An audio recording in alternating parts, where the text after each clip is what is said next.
ఓం మహాగణాధిపతయే నమః. ఓం గురుభ్యో నమః. ఓం శ్రీమాత్రే నమః. పరమేశ్వర స్వరూపమైనటువంటి జ్యోతిష, వాస్తు మరియు ఇతర అనేకమైనటువంటి శాస్త్రములను మనకు అందించినటువంటి మహర్షులకి నమస్కారం. హయగ్రీవ హయగ్రీవ హయగ్రీవేతి యోవధేత్తస్య నిస్సరతే వాణీ జన్హుకన్యా ప్రవాహవత్ అరుణాం కరుణాతరంగితాక్షీం ధృతపాశాంకుశపుష్పబాణచాపాం అనిమాదిభిరావృతాం మయూకైః అహమిత్యేవ విభావయే భవానీం. శ్రీమాత్రే నమః.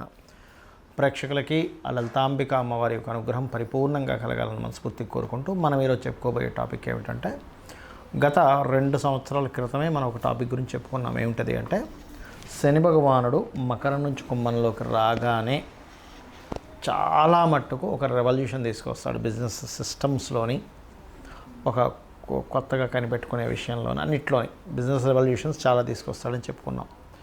అదేవిధంగా మనకి కుంభంలోకి రాగానే చాలా మార్పు ఏఐ ద్వారా వచ్చింది. అయితే మనం గతంలో ఇంకొక విషయం కూడా చెప్పుకున్నాం. ఏమిటది అంటే, శని ఇక్కడికి చేరేసరికి అంటే 2030 4వ నెల 17వ తేదీ అంటే 17 ఏప్రిల్ 2030 ఇక్కడ చేరుకుంటాడు.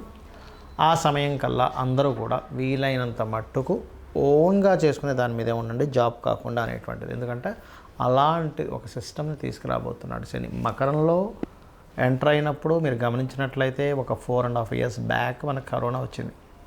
మకరంలోకి ఎంటర్ అయ్యి గురువు ఒక నీచభంగ రాజయోగం కాలసర్పదోషంలో ఉన్నప్పుడు ఇక్కడికి వెళ్ళినప్పుడు జాబ్ సంబంధించిన విషయంలో ఒక డిఫరెంట్ ఇదంటే వాళ్ళు ఎవరికి వాళ్ళు చేసుకునే దానిలోనే ఇస్తాడు. కాబట్టి ఇక్కడి నుంచి ఇక్కడికి అంటే దాదాపు ఇప్పుడు కుంభంలో ఉన్నటువంటి శని భగవానుడు 30వ తేదీ 30వ తేదీ 3వ నెల 2025 సంవత్సరానికి ఇక్కడికి వెళ్తాడు. 30 మార్చ్ 2025 సంవత్సరంలో ఇక్కడికి పర్టికులర్గా 2/6/2027లో వెళ్తాడు ఇక్కడికి మేషంలోకి.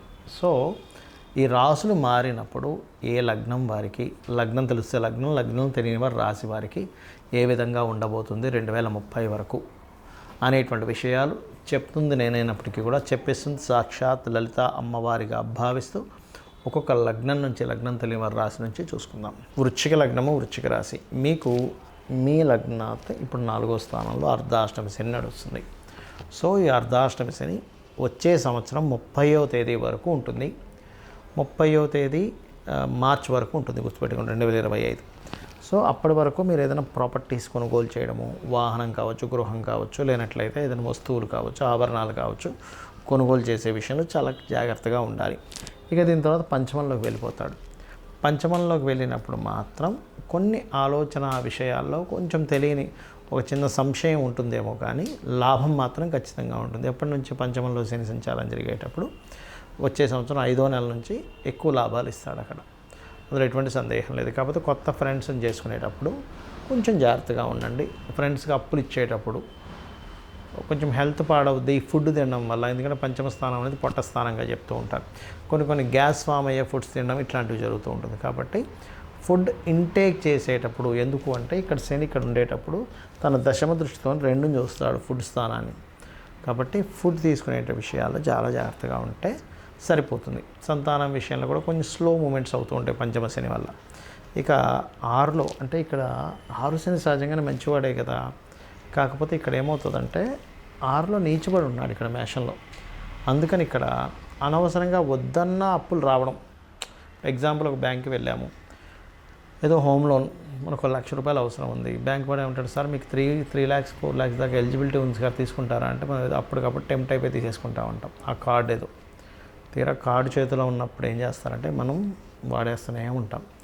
వాడినప్పుడు బాగుంటుంది కానీ కట్టేటప్పుడు అసలు స్టోరీ తెలుస్తుంది. కాబట్టి తొందరపడి ఈ శని 2027 6వ నెల 2వ తేదీ నుంచి అంటే 2 జూన్ 2027 నుంచి ఒక 2.5 సంవత్సరాల పాటు మేషంలో సంచరించేటప్పుడు అంటే దాదాపుగా 2030 ఏప్రిల్ 17 వరకు సంచరించేటప్పుడు మీరు ఎవరికైనా అప్పులు ఇచ్చేటప్పుడు, అప్పులు వస్తున్నాయి కదా అని తీసుకునేటప్పుడు, వాటిని వాడేటప్పుడు జాగ్రత్తగా ఉండండి. లేనట్లయితే రీపేమెంట్ చేయడానికి ఇబ్బంది పడాల్సి వస్తూ ఉంటుంది మళ్ళీ దాన్ని అప్పు తీసుకునే దానికి. ఎందుకంటే 6లో శని మంచివాడే కానీ నీచబడి ఉన్నాడు.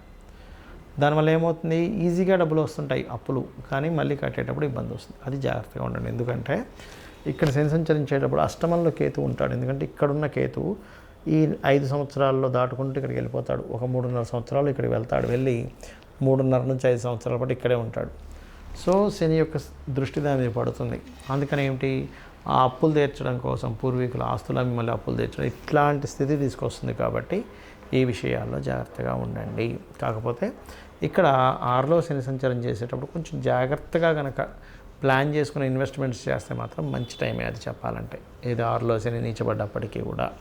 ఇక మీరు చేయవలసిన దేవతారాధన శని, కేతువు, కుజుడు, రాహు గ్రహాల దగ్గర దీపారాధన చేస్తూ ఓం అనాకలిత సాదృశ్య చుబుక శ్రీ విరాజితాయ నమః మరియు దుర్గా ఆరాధన, దత్తాత్రేయుడి ఆరాధన చేయండి. అన్ని విధాలా బాగుంటుంది. ముఖ్యంగా ఇక్కడ చాలామందికి జాతకాలు ఉండవు. డేట్ ఆఫ్ బర్త్ ఉంటే టైం ఉండదు. ఇంకొంతమందికి అసలు డేట్ ఆఫ్ బర్త్ కూడా ఫీడ్ అయి ఉండదు. అంటే అవుతా ఎప్పుడో రాసి ఉంటారు, ఎక్కడో పేపర్స్లో ఉంటుంది, పోతుంది, కొంతమందికి గుర్తుండదు. అలాంటి వాళ్ళు ఏం చేసుకోవాలి, సర్వసాధారణంగా అర్ధాష్టమ శని, అష్టమ శని, ఏలినాటి శని నడిచేటప్పుడు లేదా శని మహర్దశలు నడిచేటప్పుడు ఏం చేయాలో చెప్తాను. డేట్ ఆఫ్ బర్త్ లేదనుకోండి, మీరు ఎలా గుర్తించాలి అంటే మీకు పనులన్నీ స్లో అవుతున్నాయి, నిందలు ఎక్కువగా పడుతున్నారు, శారీరక శ్రమ ఎక్కువగా ఉంది, కానీ వచ్చేటువంటి లాభం మీరు పడుతున్న శ్రమకి 10% మాత్రమే వస్తుంది అంటే మీకు మహాదశల్లో కానీ, ఏలినాటి శని రూపంలో కానీ, అర్ధాష్టమ శని రూపంలో కానీ, అష్టమ శని రూపంలో కానీ కొన్ని జరుగుతున్నాయని అర్థం. అయితే ఇందులో మళ్ళీ కొన్ని వేరియేషన్స్ ఉన్నాయి. ఎలాగంటే అర్ధాష్టమ శని నడుస్తుంది అనుకోండి, అంటే మీ చంద్రుడి నుంచి 4వ స్థానంలో శని సంచారం జరుగుతుంది. అప్పుడు కన్స్ట్రక్షన్స్ చేసే విషయాల్లో, చదువు విషయంలో కొంత మందత్వం వస్తుంది. అష్టమ శని జరిగేటప్పుడు అన్నీ లేట్ అవుతూ ఉంటాయి, కొంచెం యాక్సిడెంట్ ప్రోన్స్ ఎక్కువ అవుతూ ఉంటాయి. అదే ఏలినాటి శని నడిచేటప్పుడు 12వ స్థానంలో శని సంచారం చేసేటప్పుడు ఇన్వెస్ట్మెంట్స్, రాశిలో శని సంచారం చేసేటప్పుడు బద్ధకము, 2వ స్థానంలో శని సంచారం చేసేటప్పుడు ధన సంబంధించిన విషయాల మీద ప్రభావం చూపిస్తూ ఉంటాడు. అయితే ఇక్కడ మీరు ఒకటి అర్థం చేసుకోవాల్సిన విషయం ఏంటంటే, ఎప్పుడు శని సంచారం మీకు వచ్చినా, అంటే శని కర్మకారకుడు కాబట్టి అతను తిట్టుకోవడము, శని బాలేడు అనుకోవడము కాదు. శని భగవానుడు నాకు ఏదో నేర్పించడానికి వచ్చాడనేటువంటి భావనతో ఉంటూ ఖచ్చితంగా మీరు చేయవలసింది ఏంటంటే, ఇక్కడ ఒకటే గుర్తుపెట్టుకోండి, మీరు నిద్రపోవడం చేయకూడదు ఎక్కువగా. ముసలి వాళ్ళు, స్త్రీలు, చిన్నపిల్లల విషయాన్ని మాట్లాడలే.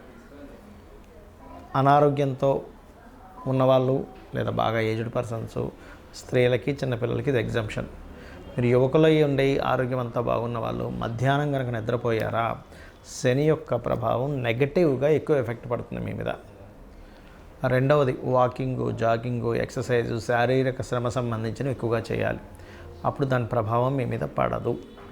ఇక మూడో విషయం ఏంటంటే, ఇక్కడ మీరు గమనించవలసినటువంటిది, మీకు దగ్గరలో అంటే మీ చుట్టాల్లో ఏజ్డ్ పర్సన్స్ కానీ, మీకు ఏదైనా పనిచేసే వాళ్ళకి కానీ, ఆ రూపంలో అంటే కార్మికులు, కర్షకుల రూపంలో శని భగవానుడు ఉంటాడు. వాళ్ళకి ఏదైనా హెల్ప్ చేయండి. వాళ్ళు సంతోషపడడానికి ఏదో చిన్న పిల్లలకి ఒక చాక్లెట్ కొనివ్వడం, ఏదో ఒక షర్ట్ కొనివ్వడం, ఏదో ఒకటి చేయండి. అప్పుడు శని ప్రభావం నుంచి బయటపడతారు.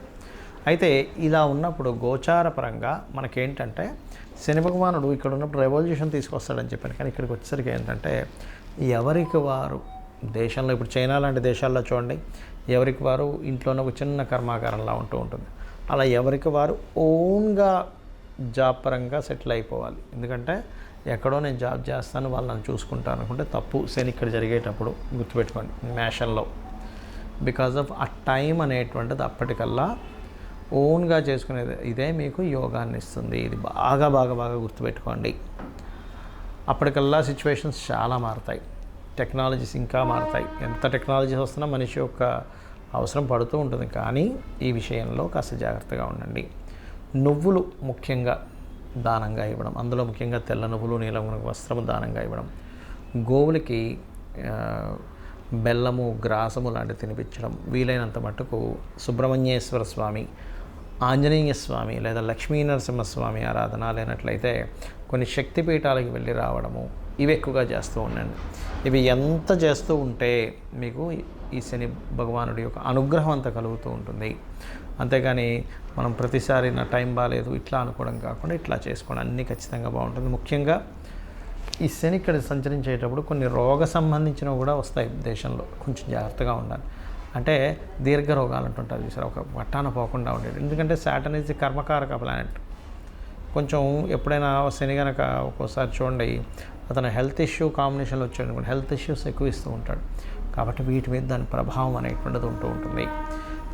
ఇక మీరు చండీ పారాయణం చేసుకోవడము, లలితా సహస్రనామాల్లో ఓం అనాకలిత సాదృశ్య చుబుక శ్రీ విరాజితాయే నమః. అయితే ఇందా మనం మాట చెప్పుకున్నాం ఏంటి, ఇక్కడ శని సంచారం జరిగేటప్పుడు 10th లార్డ్ కదా నీచ పొందుతున్నాడు కాబట్టి, న్యాచురల్ 10th లార్డ్ కాబట్టి నీచ పొందుతున్నాడు కాబట్టి ఇది కర్మ మీద, ప్రొఫెషన్స్ మీద చూపిస్తుందని చెప్పుకున్నాం. అలాంటి వారు వాళ్ళ పర్సనల్ చార్ట్లో కూడా ఒకవేళ కర్మకారకుడు పాడయ్యాడు, 10th హౌస్ పాడైంది అనుకునేటువంటి వారు చక్కగా మీరు ఏం చేయండి అంటే లలితా సహస్రనామాల్లో ఫస్ట్ లైన్ ఉంటుంది, ఓం శ్రీమాత శ్రీ మహారాజ్ఞి శ్రీమత్ సింహాసనేశ్వరి నమః, లేదా ఓం మాణిక్య మకుటాకార జానుద్వయ విరాజితాయే నమః అని. ఇది కనుక చేసుకున్నట్లయితే ఆ లలితాంబిక అమ్మవారి యొక్క అనుగ్రహం చక్కగా ఉంటూ